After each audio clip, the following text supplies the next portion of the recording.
আসসালামু আলাইকুম। আশা করি সবাই ভালো আছো। তো আজকে আমরা ক্লাস 11-এর দ্বিতীয় অধ্যায় পড়াবো। দ্বিতীয় অধ্যায় হচ্ছে রাষ্ট্র। তো রাষ্ট্র পড়ানোর আগে রাষ্ট্রের কী কী বিষয়বস্তু আছে সেটুকুই আমরা একটুকু জেনে নেব আগে। তো আমরা প্রথমে রাষ্ট্রের সংজ্ঞা দেব, রাষ্ট্রর মূল উপাদানগুলো বলবো,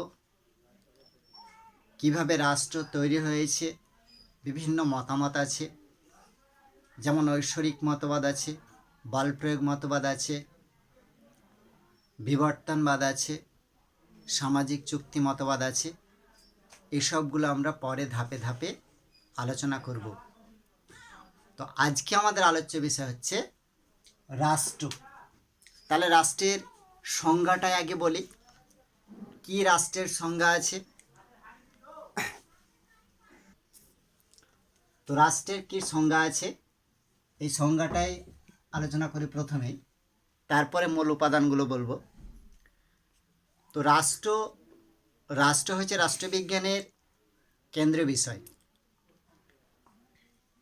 কারণ রাষ্ট্রকে নিয়েই রাষ্ট্রবিজ্ঞানের শুরু এবং শেষ। তাই রাষ্ট্রবিজ্ঞানের সঠিক সংজ্ঞা সে সম্পর্কে কোনো রাষ্ট্রবিজ্ঞানী একমত হতে পারেনি। তাই বিভিন্ন রাষ্ট্রবিজ্ঞানীরা বিভিন্ন সংজ্ঞা প্রদান করেছে। তো প্রথমে আমরা সাবেকি সংজ্ঞাটা দেখে নেব। 1 নম্বরে সাবেকি সংজ্ঞা। কি সাবেকি সংজ্ঞা আছে?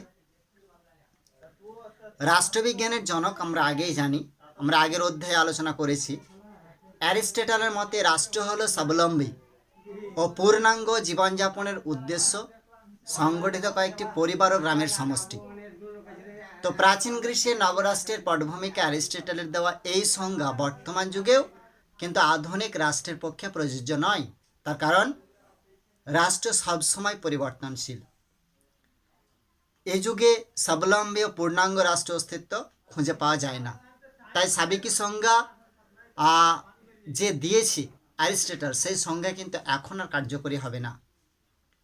তো এটাই হচ্ছে সাবেকি সংজ্ঞা অ্যারিস্টটলের। তো আইনগত সংজ্ঞা কি? 2 নম্বরে আইনগত সংজ্ঞা। কি আইনগত সংজ্ঞা আছে? আইনগত সংজ্ঞা হলের মতে রাষ্ট্র হলো এমন এক জনসমষ্টি যা নির্দিষ্ট ভূখণ্ডে রাজনৈতিক উদ্দেশ্য সাধনের জন্য স্থায়ীভাবে প্রতিষ্ঠিত এবং বহিঃশক্তির নিয়ন্ত্রণ থেকে সার্বভৌমত্বভাবে মুক্ত। এই কথাই হলের মতে। আবার উইলসন সে আবার ভিন্ন সংজ্ঞা প্রদান করছে। কি বলছে?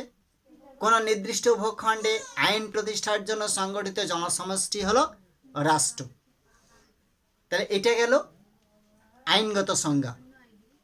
আদর্শবাদী সংজ্ঞা কি?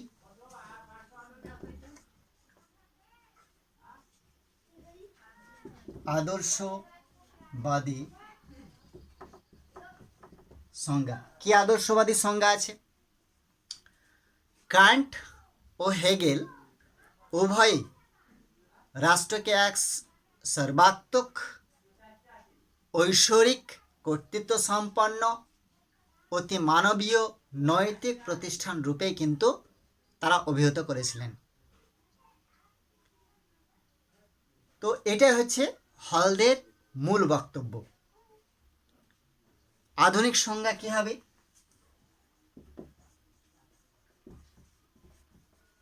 আধুনিক সংজ্ঞা। কি আধুনিক সংজ্ঞা?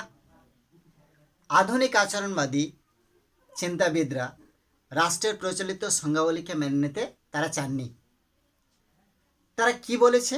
রাষ্ট্র শব্দটি পরিবর্তে রাজনৈতিক ব্যবস্থা পরিভাষাটি প্রয়োগের পক্ষপাতী তারা। রাষ্ট্রবিজ্ঞানী বার্জেস ও ব্লন্ডসালের মতে একটি নির্দিষ্ট ভূখণ্ডে রাজনৈতিক দিক থেকে সংগঠিত জনসমষ্টি হলো রাষ্ট্র। বেশ মনে রাখতে হবে কথাটা। একটি নির্দিষ্ট ভূখণ্ডে রাজনৈতিক দিক থেকে সংগঠিত জনসমষ্টি হলো রাষ্ট্র। এটাই আধুনিক সংজ্ঞা। মার্ক্সবাদীরা কি বলছে?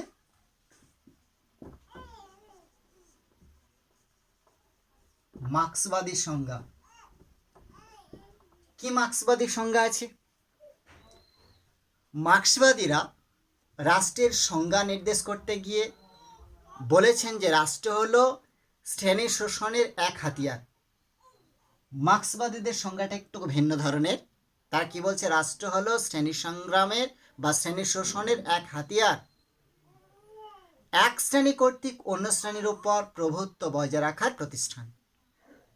অর্থাৎ শ্রেণী বিভক্তি সমাজের শ্রেণী স্বার্থ সংরক্ষণের একটি রাজনৈতিক হাতিয়ার হলো রাষ্ট্র, একথাই বলেছেন। আবার গার্ডনার সে ভিন্ন সংজ্ঞা প্রদান করে।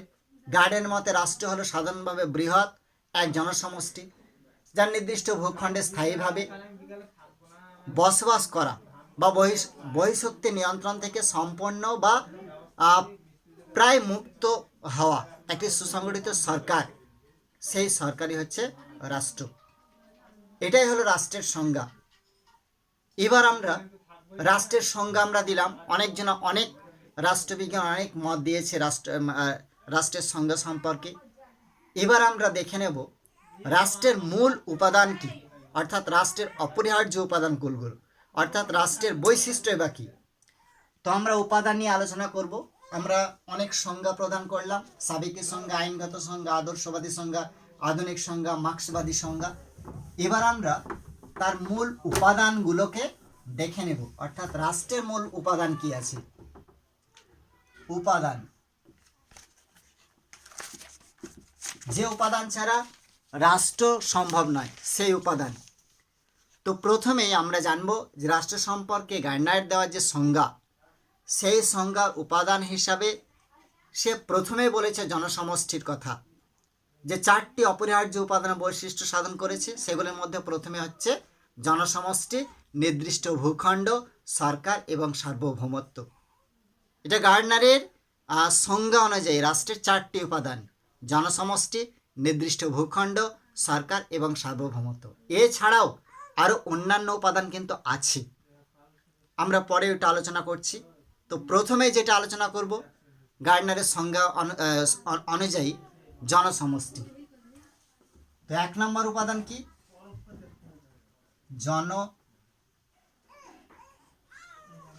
জনসমষ্টি।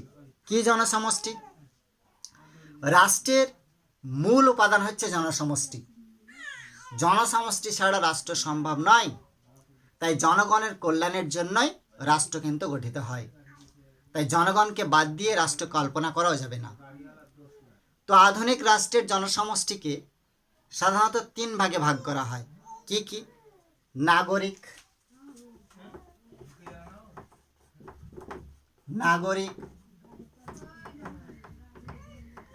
বিদেশি এবং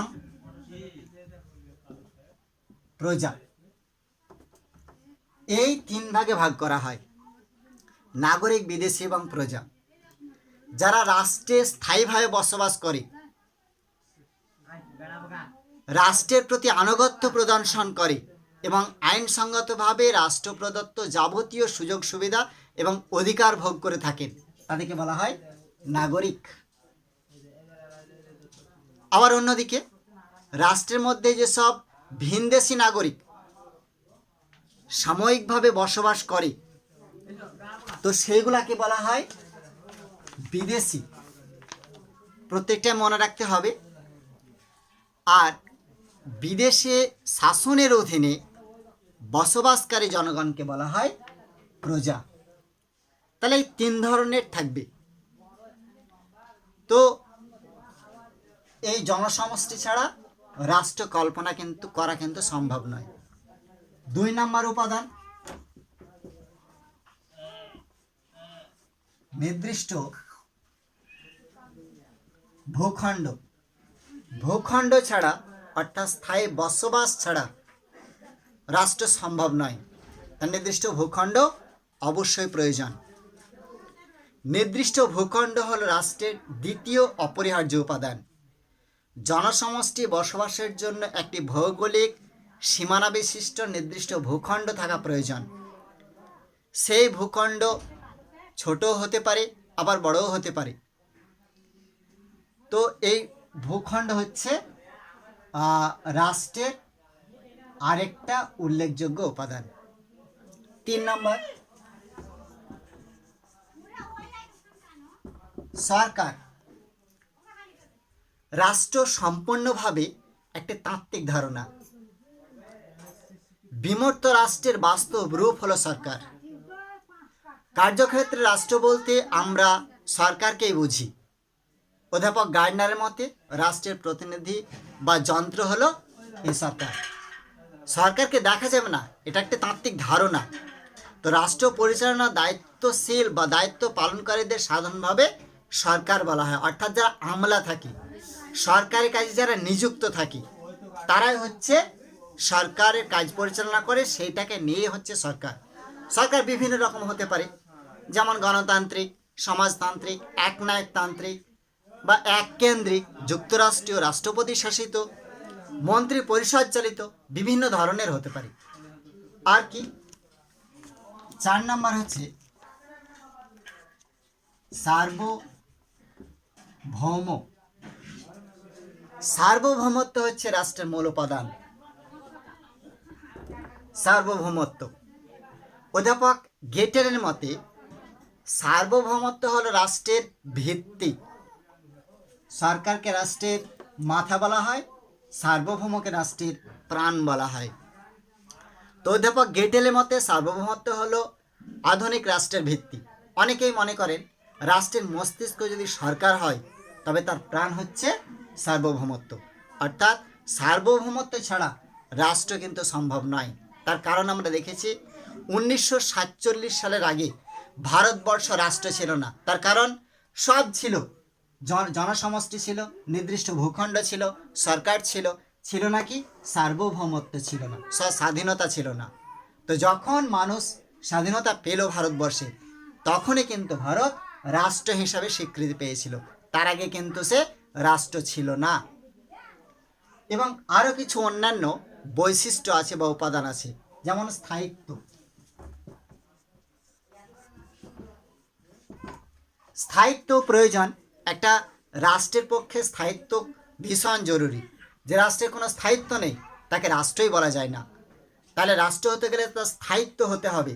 সরকার অস্তিত্ব ক্ষণস্থায়ী, আর যে সরকার ক্ষমতা আছে কাল তা নাও থাকতে পারে, কিন্তু রাষ্ট্র চিরস্থায়ী, তার একটি সুষ্ঠু ধারাবাহিকতা আছে। অবশ্য মার্ক্সবাদের রাষ্ট্রকে চিরস্থায়ী বলে মেনে নিতে কিন্তু চাননি। আর কি আন্তর্জাতিক স্বীকৃতি।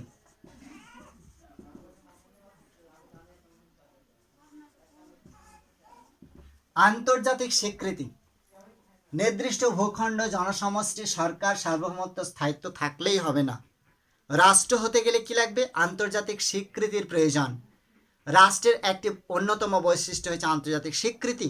বিশ্বের অন্যান্য রাষ্ট্রের স্বীকৃতি না পেলে কোনো রাষ্ট্রই আন্তর্জাতিক ক্ষেত্রে প্রকৃত অর্থে রাষ্ট্র বলে বিবেচিত হতে পারে না।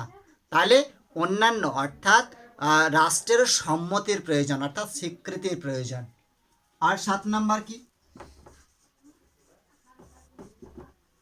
জাতীয়তাবোধ, অর্থাৎ রাষ্ট্রের প্রতি মানুষকে ভালোবাসা প্রদান করতে হবে, জাতীয়তাবোধ জাগ্রত করতে হবে। কোন কোন রাষ্ট্রবিজ্ঞানের রাষ্ট্রের অন্যতম বৈশিষ্ট্য হিসাবে জাতীয়তাবাদের কথা কিন্তু বলেছেন। তো তাদের মতে তারা কি বলে? জাতীয়তাবাদের আদর্শ গভীরভাবে উদ্বুদ্ধ না হলে কোনো জনসমষ্টি স্বাধীন বা সার্বভৌম রাষ্ট্র গঠনে সফল হতে পারে না।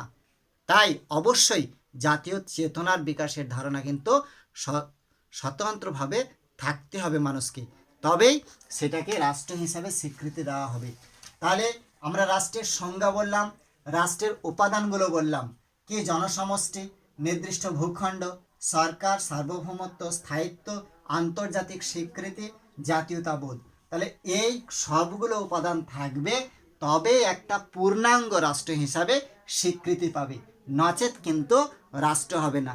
তো এই যে আজকে যে বিষয়টা পড়ালাম সে বিষয়টা ভেরি ভেরি ইম্পর্টেন্ট, অবশ্যই আসার সম্ভাবনা আছে 2021 সালে 99% আসার সম্ভাবনা আছে।